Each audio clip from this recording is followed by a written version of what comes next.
Shalom, Bapak Ibu yang kami kasihi dalam nama Tuhan Yesus Kristus. Kami dari Majelis Daerah YPP Batu di Sumatera Bagian Selatan dan Sekolah Tinggi Teologi Ebenezer dalam program Sabda Ilahi menyapa Anda pagi ini. Tuhan Yesus memberkati. Kau mengenal hatiku, hampa batinku. Hadirmu bawa dagu mengalir, berlabuh dalam hangatnya kasih-Mu. Sejuta rasa di jiwa, rindukan pelukmu Bapa. Izinkan ku untuk menyembah dengan apa yang ku punya. Tiada yang lebih berharga, hanya pribadi-Mu Bapa. Biarkanlah ku menyembah, hatiku milik-Mu seutuhnya.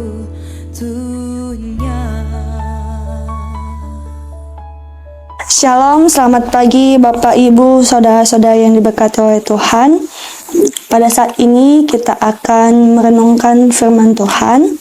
Namun sebelum itu, mari kita berdoa. Tuhan Yesus, terima kasih, kami bersyukur untuk setiap kebaikan Tuhan dalam kehidupan kami.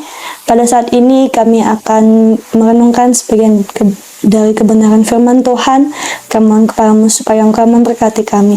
Terima kasih Tuhan, kami mau memulai aktivitas kami pada pagi hari ini dengan terlebih dahulu melandasi dengan firman Tuhan. Dalam nama Tuhan Yesus, kami telah berdoa dan bersyukur. Haleluya, amin. Bapak Ibu yang diberkati oleh Tuhan, tema firman Tuhan kita itu kerendahan hati, kunci kesatuan dalam persekutuan, yang terambil dari Filipi pasal 2 ayat 1-11. Dalam persekutuan tentunya pasti mengalami berbagai gesekan-gesekan atau persoalan-persoalan. Hal ini wajar terjadi dalam setiap persekutuan-persekutuan. Namun seharusnya kita sebagai orang percaya harus bersatu dalam setiap persekutuan. Kita sebagai orang percaya kita harus memiliki kesatuan dalam setiap persekutuan kita. Untuk mencapai kesatuan dalam persekutuan ini, ada harus mempunyai kerendahan hati. Bapak Ibu yang diberkati oleh Tuhan, kerendahan hati artinya suatu sikap menyadari keterbatasan kemampuan diri dan ketidakmampuan diri sendiri, sehingga dengannya seseorang tidaklah mengangkuh dan tidak pula menyombong. Nah, melalui firman Tuhan dari Filipi pasal 2 ayat 1-11 ini, ada 3 cara. Bagaimana cara jemaat memiliki kesatuan dalam persekutuan dengan sikap rendah hati, yaitu yang pertama, sehati sepikir. Bisa kita baca pada ayatnya yang kedua. Karena itu, sempurnakanlah sukacitaku dengan ini. Hendaklah kamu sehati sepikir dalam satu kasih, satu jiwa, satu tujuan. Bapak Ibu yang diberkati oleh Tuhan, di sini Rasul Paulus meminta kepada jemaat Filipi untuk hidup sehati sepikir. Maksudnya, adanya saling pengertian, adanya sama pola pikir. Dengan demikian, terjalinlah kesatuan jemaat yang harmonis. Karena kesatuan jemaat akan tercipta ketika seorang dengan yang lainnya sehati sepikir. Sehati sepikir yang bagaimana Bapak Ibu? Yaitu sehati sepikir yang berdasarkan pikiran-pikiran di dalam Kristus Yesus. Poin yang kedua yaitu tidak haus pujian atau tidak mementingkan diri sendiri. Setiap manusia pasti senang untuk dipuji.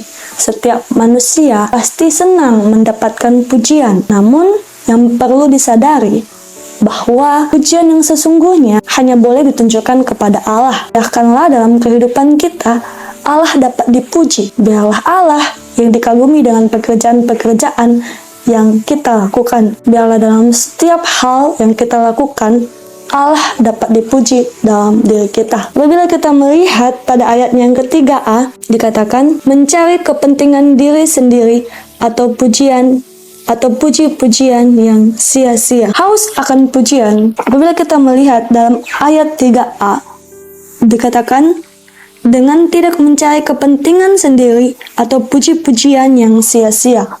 Maksudnya, Rasul Paulus menasihatkan jemaat di Filipi untuk tidak mencari kepentingan sendiri atau puji-pujian yang sia-sia.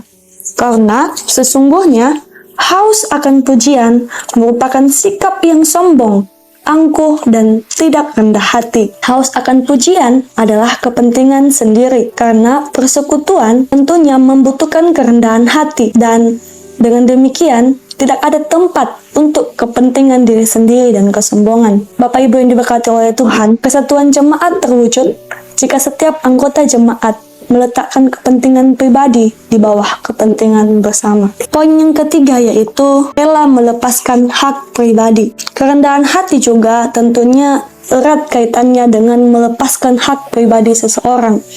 Apabila kita melihat pada keteladanan Yesus Kristus yang dapat kita lihat pada ayatnya yang ke-6, dikatakan, yang walaupun dalam rupa Allah tidak menganggap kesetaraan dengan Allah itu sebagai milik yang harus dipertahankan. Apa maksudnya? Yesus adalah Allah, namun Ia tidak menunjukkan, Ia tidak mempertahankan kealahannya dalam dirinya, melainkan Dia rela untuk menjadi manusia. Ia rela mengosongkan dirinya sebagai Allah dan menjadi manusia, sama seperti manusia. Dengan tujuan apa? Dengan tujuan untuk mati di atas kayu salib, untuk menebus dosa saya dan dosa Bapak Ibu, dosa kita semua. Mari kita belajar dari keteladanan Yesus Kristus yang tidak mempertahankan dirinya menjadi Allah, melainkan rela melepaskan hak pribadinya dan menjadi manusia karena kasih-Nya yang begitu besar bagi kita semua. Mari kita menutup jam renungan kita pada pagi hari ini dengan berdoa. Tuhan, terima kasih untuk setiap kebaikan Tuhan. Kami telah mendengarkan firman Tuhan. Kami mohon kepadamu ya Bapa, supaya Engkau memberkati kami dalam hal perenungan kami, dan biarlah dapat menjadi rema dalam kehidupan kami. Biarkan kami dalam hidup bersekutu dengan sesama kami memiliki pribadi yang rendah hati. Terima kasih Tuhan Yesus. Kami sungguh bersyukur kepadamu. Dalam nama Tuhan Yesus kami telah berdoa dan bersyukur. Haleluya. Amin. Kau mengenal hatiku,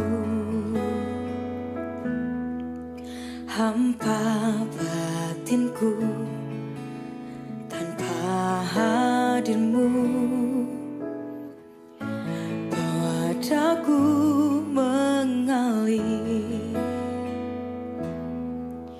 Berlabuh dalam hangatnya kasih-Mu,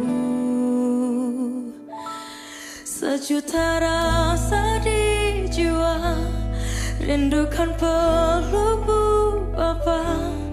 Izinkan ku untuk menyembah dengan apa yang ku punya.